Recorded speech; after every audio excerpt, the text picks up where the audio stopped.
कि as a parent मेरी सबसे पहली और आखिरी इच्छा ये होनी चाहिए कि मेरा बच्चा खुश रहे जीवन में। इससे बड़ी क्या इच्छा हो सकती है? आप कहेंगे कि हाँ, सक्सेसफुल हो और खुश रहे, ठीक तो है, पर मैं ये कह रहा हूं कि कभी कभी ऐसा हो सकता है कि सक्सेसफुल होकर दुखी रहे और जैसी सक्सेस आप चाह रहे थे वैसी न मिलने के बाद भी खुश रहे।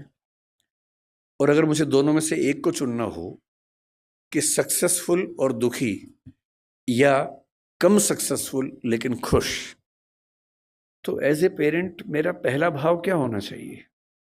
कि वो खुश रहे। क्योंकि मैंने तो ऐसे आईएएस आईपीएस अधिकारियों को देखा है जिन्होंने आत्महत्याएं कर ली हैं। उनसे बड़ा सफल कौन होगा? मैंने ऐसे बड़े बड़े टाइकून्स को देखा है बिजनेस की दुनिया के जो खुश नहीं है। जिनसे बात करो तो लगभग रोते रहते हैं रात दिन, लेकिन टाइकून्स हैं, बहुत अमीर लोग हैं। तो मैं ऐसा क्यों चाहूं कि मेरा बच्चा ऐसा हो? तो मैंने एक पिरामिड बनाया जो शायद आपके काम का भी हो।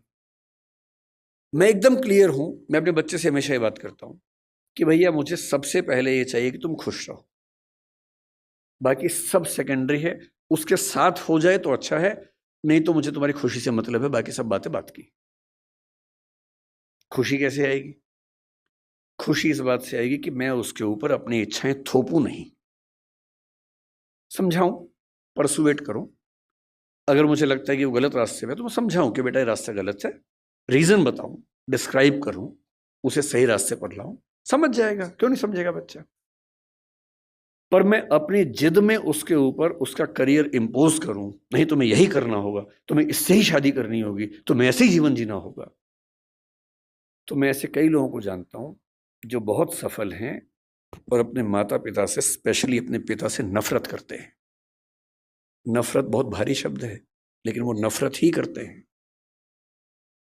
वो कहते हैं कि मेरे पिता ने मुझे जबरदस्ती ये विषय दिलवाया, इंजीनियरिंग करवा दी, मेरी इच्छा नहीं थी।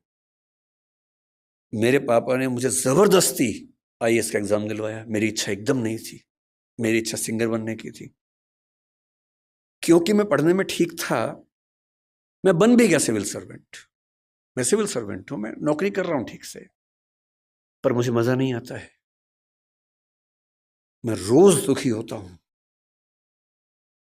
और आज भी मेरे पिताजी मुझे कहते हैं, उसने कहा कि मेरे पिताजी मुझे रोज धमकी देते थे कि अगर ये काम नहीं किया तो मैं सुसाइड कर लूंगा, ये कर दो वरना मैं ये कर दूंगा, ये कर दो वरना मैं वो कर दूंगा।